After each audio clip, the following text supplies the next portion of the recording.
Om Swastiastu. Sambil sambil menunggu kita buka ya acara nih. Terima kasih Mas Maton, Bapak Ibu, adik-adik, teman-teman semuanya sudah meluangkan waktu untuk mengikuti kembali seminar seminar workshop fotografi yang narsumnya nih nggak tanggung-tanggung Bapak Wiranegara yang saya yang nggak rasanya apa namanya udah nggak perlu diragukan lagi kompetensi beliau jauh ini dokter di bidang fotografi dan yang coba kira kembali. Nah ini hidup beliau biasa nih dokter dari visi pengalaman bekerjanya ini panjang sekali dan tentunya apa namanya penghargaan-penghargaan yang sudah beliau peroleh di bidang sinematografi dan fotografi. Untuk dimulai, kalau ada yang mau disampaikan, silakan. Om Swastiastu. Selamat sore Bapak-bapak semuanya. Terima kasih Bapak Kanjeng Raden Tumanggung Wiranegara yang sudah bersedia mengisi kegiatan bidang IT, dokumentasi, dan publikasi pada sesi yang kedua ini, yaitu video. Terima kasih pada semeton yang sudah hadir di seminar dan workshop niki. Semoga kegiatan seminar dan workshop ini bermanfaat buat kita semua.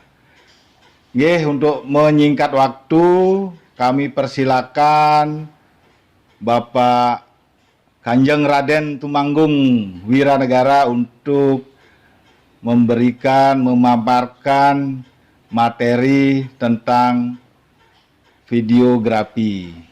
Terima kasih. Om Santi, Santi, Santi Om.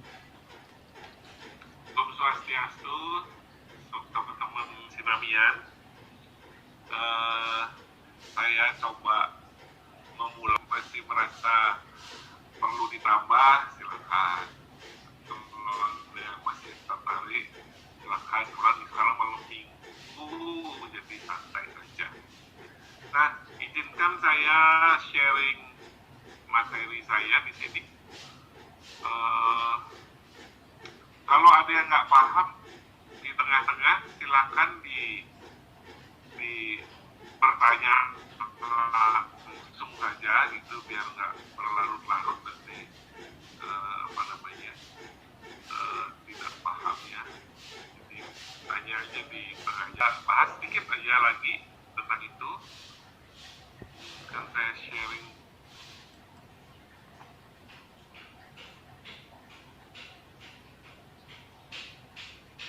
Oke, cukup besar nggak kelihatan di sana ini? Cukup besar Pak, Pak Gede. Cukup aman ya? Ya. Takutnya kurang besar karena saya sendiri kebetulan pakainya layar besar, jadi saya besar aja. Oke, saya mulai dari sini. Kita mungkin rata-rata dari kita, kecuali anak-anak kita mungkin nggak ketemu film ini ya. Langsung nampak kita kalau misalnya bermain dengan berbeda-beda. Kalau manual gitu, semuanya manual, kita ubah aja, menggeser, berarti itu urusan profesionalitas. Kita pengen menggeser gambarnya agak hangat sedikit atau agak dingin sedikit ke arah merah, apa? Bagaimana kita bermain dengan tadi exposure yang saya bilang tadi ya. Kalau yang ini perhatikan balance atas ya, normal ini. Yang kiri itu under, yang bawah itu adalah overexpose. Nah, kalau bikin shot, yang paling penting satu lagi adalah harus Tadi kan harus benar itu atau benda atau orang atau binatang yang kita foto, itulah yang harus fokus. Saya mau kasih catatan bahwa kalau kita mau di depan dan di belakang itu langsung blur, itu kalau diafragmanya dibuka lebar-lebar di dekat mulut kita nih. Ini mikrofonnya nih di sini. Sehingga dia lebih menang daripada gamelan yang ada di berapa puluh meter dari kita. Tapi kalau kita tanpa ini, walaupun gamelan jauh, itu akan jauh lebih kecil daripada orang yang ngomong di depan kita. Prinsipnya, kalau pakai kabel begini, ya jaraknya ya cukup dengan kabel kita aja. Udah dapat kok, medium close up dapat tuh, ya close up atau medium close up. Jangan jauh-jauh. Apalagi kalau nggak, boleh saja kita merekam tanpa ini, tapi suasananya sepi. Suasananya sepi, kameranya semakin dekat semakin bagus. Karena mikrofonnya yang ada di bodinya HP ini sudah ditangkap oleh penonton. Karena apa? Muka segede layar itu. Jadi wajah seperti kita makin menjelaskan, menekankan gitu kira-kira. Nah, itulah yang disebut shot. Ya, kita nonton itu berpesan untuk dokumentasi, terutama bikin gambar yang selalu mulai dari gambar apa? Agar gambar itu mulai menjelaskan di mana tempatnya, ada apa, lebih padat lagi, siapa orangnya. Buat mahasiswa saya, nggak apa-apa ya saya sampaikan secara mahasiswa, mudah-mudahan saja. Kenapa? Karena layar TV kita ukurannya segitu sekarang. 4:3 sudah kita tinggalkan, TV lama itu. Sekarang ukuran TV kita 16:9. Nah, kalau kita bikin aspek rasio, di sini kan bisa disetel nih, nah, itu kira-kira begitu. Kemudian sama kamera angle. Nah, ini juga hal sepele tapi tidak pernah, kalau kita tidak berbahasa visu, saya pengen memperkenalkan yang namanya shot. Dan ini nanti saya akan kasih penggal itu big close up ya. Ini biasanya yang tadi saya bilang, kalau aja terus raut mukanya mulai longsor, disebut juga cowboy shot. Longsor itu sudah menunjukkan seseorang siapa dan berdiri di mana dia. Sudah kelihatan, oh ada seseorang berdiri depan tanah lapang, atau seseorang sedang 2/3 daripada cowoknya. And they're close enough to see facial expressions. These shot sizes, all of them except wide shot and close-up, refer only to the human figure. We can think of them as frames superimposed over the figure. Very long shot, medium long shot, mid shot, medium close-up, big close-up.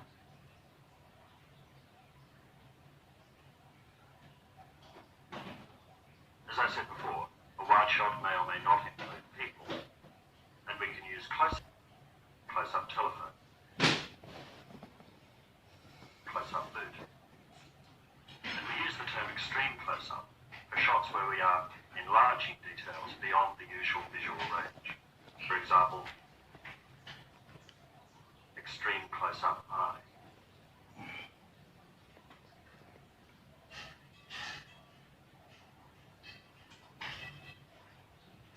So wide shot car extreme, close-up car door, extreme close-up door handle, and long shot man getting into car.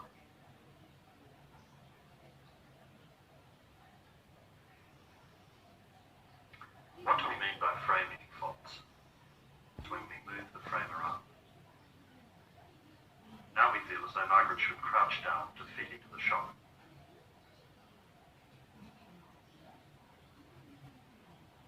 feels bottom heavy. The same goes for the horizontal frame. If we pan across to the right, we want Margaret to turn because it balances the shot. Or the space invites something else to happen. It's often said that we should avoid. It's also important to match headroom in consecutive. He is taller than she is, but the print suggests to be correct.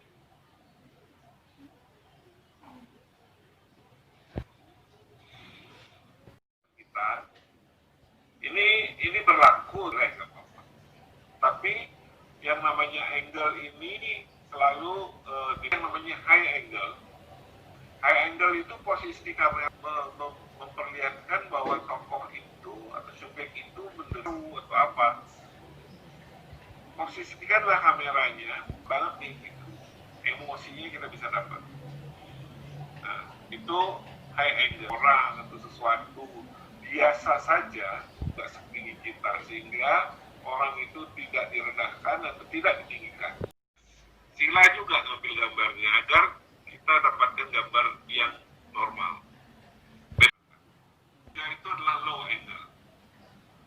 Low angle buat teman-teman arsitek itu selalu sering menggunakannya. Orang marah, orang angkuh, apa? Misalnya kita mau ke bawah banget, angle atau yang dibilang decanted angle atau oblique angle. Posisi kamera tidak sejajar. Ini biasanya kalau dalam cerita dipakai untuk menghadap, ya. Arah hadapnya itu harus lebih longgar daripada belakangnya. Nah, begitu juga bahkan hanya melirik saja, ya, ke arah lirikannya itu frame-nya harus lebih longgar. Jadi jangan disimpan di tengah orangnya, dikasih ruang. Saya mau nunjukin satu contoh gambar yang kebetulan saya ambil kemarin di tempat saya tugas, jalan-jalan kebetulan. Saya punya contoh.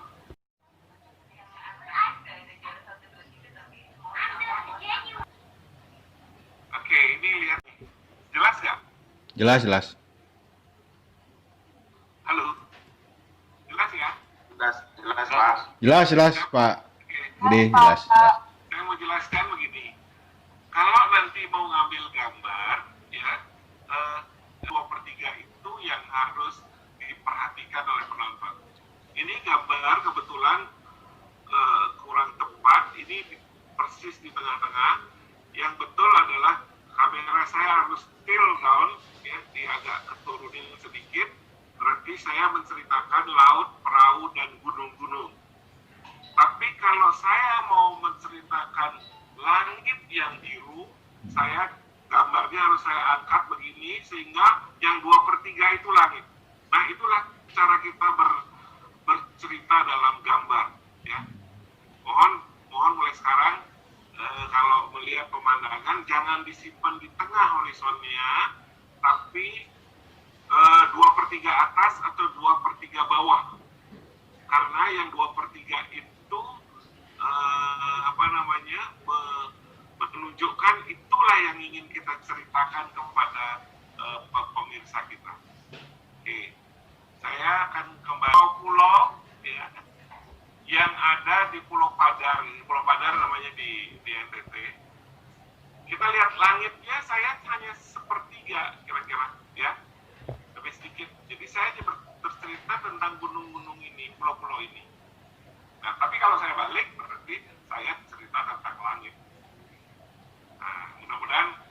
Nah, sekarang tentang bagaimana gambar yang miring frame-nya seperti ini menggambarkan gambar point of view atau pandangan orang yang sedang mabuk atau orang yang sedang pusing. Kira-kira begitu. Jadi, janganlah bikin gambar seperti itu. Nah, paling enggak sekarang Bapak, Ibu-ibu, adik-adik, teman-teman, dari framing saja kita sudah mulai membuat magic hour. Saya kebetulan bikin magic hour di hotel tempat saya menginap di Labuan misalnya saya jam 6.30 aja, mungkin masih di sekitar sini ini masih ada merahnya barangkali. Nah ini magic hour. Nah, yang putih itu adalah tungsten dan saya balance di tungsten. Sehingga ini ukuran shot ya. Berapa ukuran shot begitu. Selalu menggunakan kamera ya. Seru nih, seru. Oke, langsung saja Bapak Ibu jika ada pertanyaan silahkan disampaikan langsung ke Pak Wironegara. Oke, dulu. Swastiastu, Pak Gede. Sesuai yang disampaikan oleh Pak Gede itu, di dalam membuat film tidak perlu ada efek tulisan atau mungkin gimmick yang lainnya gitu Pak Gede ya. Ya.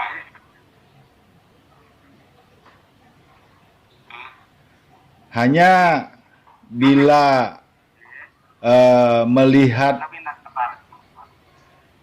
di YouTuber itu berarti tidak banyak memperhatikan SOP dari segi film ya Pak Gede ya. Oke, boleh saya sama gini. YouTuber itu banyak sekali dari otodidak sebetulnya, ya. Sangat banyak mereka dari otodidak, kemudian dia punya kamera langsung rekam saja. Nah, sebetulnya dalam sinematografi ada ungkapan show it, don't tell it. Jadi kalau gambarnya sudah bisa bercerita, jangan ditambah-tambahi dengan penjelasan lagi. Nah, kalau ada voice over, misalnya ada orang ketiga yang bicara, ada yang bilang voice of God, boleh, tapi jangan dihajar penonton kita dengan informasi yang nggak henti-henti. Jadi kasih jeda. Jadi misalnya ngomongin apa, boleh dijelaskan, bla bla bla bla bla bla, terus hilang penjelasannya, visualisasi tentang apa yang dijelaskan tadi masih sisa. Buat penontonnya menikmati dulu. Ya. Begitu juga kita memulai film sering sekali. Saya juga memang setiap saat pemula mahasiswa saya setiap awal bikin film pasti masalahnya itu. Jadi barulah masukin penjelasan atau informasi. Nah itu maksud saya, jadi kasih mungkin 10 detik, 20 detik pertama biarin penonton menikmati alam, menikmati misalnya di mana ini gitu sambil menerka-nerka. Begitu dia punya angan bertanya di mana ini, kita kasih saatnya. Jadi pas tuh. Jadi jangan baru gambar pertama sudah dihajar bla bla bla bla bla. Nanti penontonnya jutek, bosan.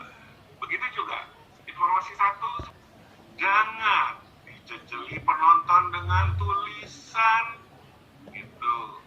Kalau memang perlu tulisan, itu adalah suatu yang sakral atau mantra itu, tulislah dan bacakan mantranya. Sehingga pada saat penonton kita memejamkan mata pun, dia masih bisa mengikuti tulisan itu. Karena apa? Tidak semua orang punya kemampuan membaca yang sama. Ada yang lambat, ada yang males, ada yang kecepatan. Sehingga kalau kita punya tulisan yang banyak dan kita anggap sangat perlu, ya, sebagai penghias frame kita gitu, misalnya. Anak-anak saya yang baru belajar, mahasiswa saya baru belajar itu, dia bikin, tapi dipasangnya cepat banget hilang gitu. Maksudnya orang belum sempat baca, belum selesai baca Udah. dosen mana gitu misalnya. Itu belum selesai baca udah hilang, itu bahasa basi menurut saya. Jadi kalau menulis nama orang, kapan muncul, kapan hilangnya?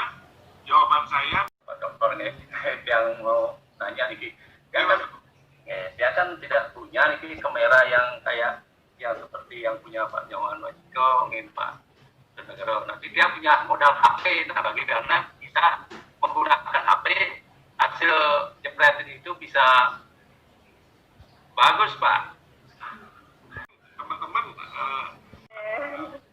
Oke, Tiang kan baru mulai belajar potret, belum sampai video, belum belajar video tapi baru potret, dan itu pun hanya pakai smartphone, Pak. Nanti, nah salah satu yang Tiang mau tanya, kan kalau kita potret mobil bergerak atau motor bergerak atau orang bergerak nih Kak, yang pending nih Kak, bagusnya point of interest-nya tuh pakai komposisi napi nih Kak, sentral, napi di ROT sebelah mana, misalnya bergerak dari kanan ke kiri, sebaiknya POI-nya tuh ada di sisi kanan, napi sisi sebelah kiri kan, nanti yang belum paham Pak, jadi itu ya masukannya, makasih. maupun benda bergerak maupun dia hanya melirik saja. Bahkan contohnya ada yang melirik saja dia sudah dianggap arah pandangnya ke situ, looking ke situ. Apalagi baru kita kasih. Nah itu pas waktunya kita kasih, ya pas dia ingin kita kasih. Jadi apa yang penonton ingin lihat, dua prinsip itu. Jadi pada saat dia sudah lihat, kita kasih lihat, tiba-tiba dia ingin tahu, baru masukin voice over-nya. Atau masukin gambar berikutnya yang menjelaskan keingintahuannya. Film itu nggak perlu nggak perlu bercerita deh. Film itu hanya gambar pun juga penonton bisa mengerti. Dan akan mumpung Niki narasumbernya lagi ada waktu nih, kita manfaatkan sebaik-baiknya nih.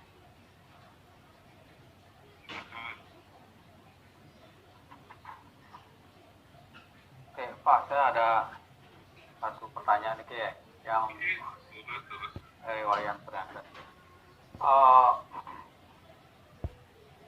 Banyak saya lihat film gitu ya atau video itu dia sebenarnya full gambarnya satu layar itu, tapi yang dia hanya perlihatkan yang di tengah saja gitu, sedangkan di kiri kanannya dia buramkan gitu ya.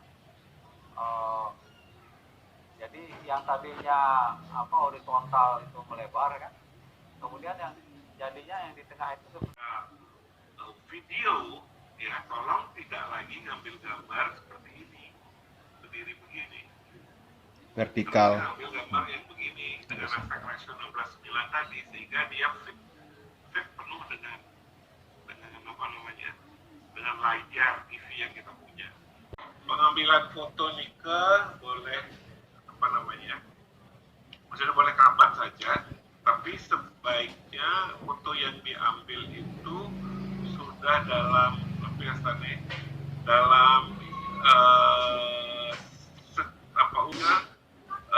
sudah exposure sudah betul. Yang porsinya membahas terkait sinematografinya Bang ya.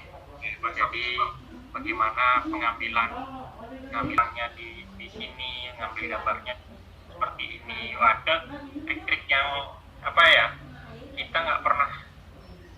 kita sering nonton film sampai dia terdistract ke arah yang tidak seharusnya kan Bang ya. Kalau tidak ada pertanyaan lagi, kira-kira kita sudah hampir 2 jam ini acara seminar dan workshop ini, dan memang seperti yang kurang lebih yang sebelumnya minta maaf ke Pak Wiranegara nih gitu, cuma sebelumnya kita kan sudah pernah akan menyampaikan surat dan ini sedang yang proses nih Pak. Iya, tapi termasuk sertifikat untuk peserta, mohon jadi yang sudah siapkan untuk yang workshop kita sebelumnya.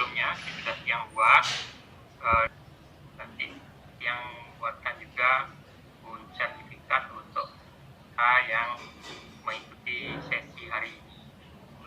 Baik, kalau tidak ada lagi, mungkin mohon berkenan Pak Nyoman Wajiko untuk menutup Mas. Guru, ini kita lihat Bu Tari ini ada raise hand, barangkali ada yang mau ditanyakan lagi. Silakan Bu Tari. Atau yang tadi. Oke. Oh, yang tadi ya, silakan. Baik, Pak Wajiko mungkin. Nggih, terima kasih Pak Putra Jaya. Terima kasih Pak Kanjeng Raden Tumanggung Wiranegara atas penyampaiannya. Semoga bermanfaat buat kita semua dan muncul dokumenter di SKS. Terima kasih matur semua pada Pak Nyoman Yadnya yang sudah nyarengin, Pak Made Chandra, Pak Made Slamat, Pak Wayan Pranata, Ipan, Pak Wayan Pasa, Pak Nyoman Putra Yasa, Pak Nyoman Darmada, Niputu Rama Putra, Putu Krisma, Bu Tari, Kapi ini siapa ini, Abel Surya, atas kesempatannya pada hari ini sudah nyarengin seminar dan workshop sinematografi. Semoga bermanfaat buat kita semua di dalam mendokumentasikan setiap kegiatan di SKS khususnya atau di Banjar Tangerang Selatan. Matur suksema Pak Gede atas waktunya dan juga buat bapak-bapak, adik-adik semuanya. Semoga kita selalu sehat walafiat dan selalu ingat protap COVID. Nggih, matur suksema. Om Santi Santi Santi Om.